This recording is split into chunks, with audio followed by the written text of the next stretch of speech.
જય શ્રી કૃષ્ણ, રાધે રાધે. વૈષ્ણુ, આજે હું આપ સાથે મખાણાની રબડી શેર કરવા જઈ રહી છું.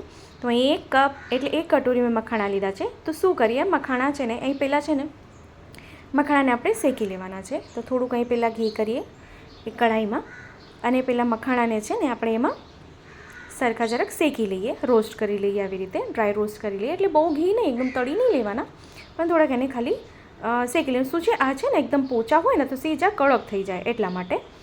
તો હું છે ને એકસાથે જ નથી કરી રહી, કારણ કે આમાં શું છે, જો એકસાથે કરીએ ને તો અડધા કડક થઈ જાય ને અડધા તાજી જાય, એવું થઈ જાય. એટલે થોડા થોડા આવી રીતે કરવાના, તો સુંદર શેકાય છે. એટલે આપણે એને કાઢી લઈએ. તો વૈષ્ણવ છે ને ખૂબ સરળ અને ઇન્સ્ટન્ટ છે, એટલે ઝટપટ સિદ્ધ થઈ જાય સામગ્રી છે. તો હવે શેકાઈ ગયા છે ને આપણે એને લોયામાંથી બહાર કાઢી લઈએ.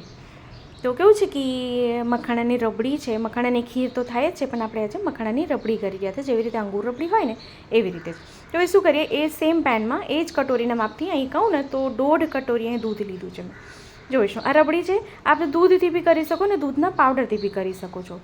તો શું કરીએ, જે મખાણા આપણે બધા જે તળી રાખ્યા છે, તો એમાંથી શું છે કે અડધા મખાણા દૂધમાં પધરાવી દઈએ. તો શું છે, એ દૂધની સાથે જ એકદમ સુંદર ચડી જશે. તો આ દૂધ ઘટ થાય પછી એમાં શું કરીએ, થોડો કેસરના તાર પધરાવી દઈએ. તો શું કેસરી રંગ છે, કલર અંદર આવી જાય, રંગ સુંદર આવી જાય. તો દૂધ ઘટ થાય પછી આપણે એમાં સાકર પધરાવશું, કારણ કે જો પહેલાં સાકર પધરાવી દઈએ ને તો તણાઈ જાય, એટલે સુંદર રબડી ન થાય. તો આ દૂધ ઘટ થાય, હુંફાળ આવવા માંડે પછી આપણે શું કરીએ, થોડુંક અહીં એલચીનો ભૂકો સુગંધી માટે પધરાવી દઈએ. તો દૂધ આપજો, દૂધની જે આપણે કન્સિસ્ટન્સી કહું ને તો ઘટ થઈ ગઈ છે, અને રંગ બી સુંદર આવ્યો છે. અને આ છે ને કાજુ, બદામ અને પિસ્તાની કતરણ છે, એ મેં 2 ચમચી પધરાવી છે, કારણ કે આપણે રબડી કરતા હોય ને તેમાં સૂકા મેવાનું પ્રમાણ થોડાક વધારે પ્રમાણમાં રાખવા જોઈએ, તો એ સુંદર થાય. તો આ સુંદર અહીં આપજો, બબલ્સ સુંદર આવે છે અને ઘટ થઈ ગયું છે આ. તો હવે શું કરીએ, હવે આપણે એમાં સાકર પધરાવી દઈએ.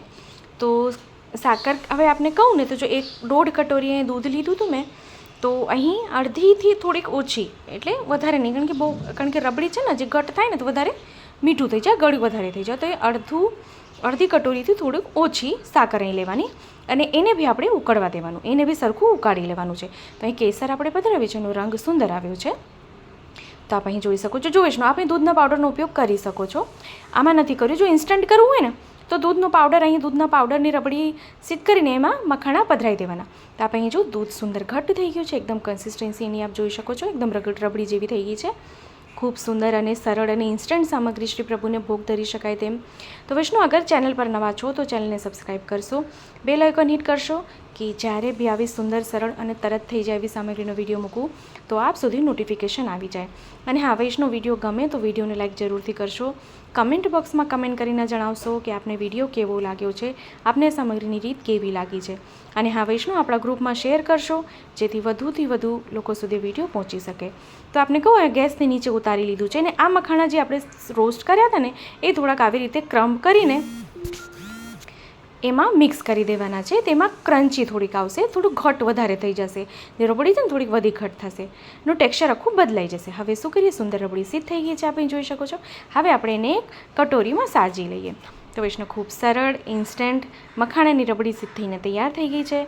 તો વૈષ્ણવ, આપ બી આ સામગ્રી સિદ્ધ કરો, શ્રી પ્રભુને ધરાવો, અને મને કમેન્ટ બોક્સમાં કમેન્ટ કરીને જણાવો કે વિડીયો આપને કેવો લાગ્યો છે. તો અહીં ઉપરથી પિસ્તા અને બદામ અને મખાણાથી સજાવટ કરી દીધી છે. અહીંયા જો ખૂબ સુંદર સુહાય.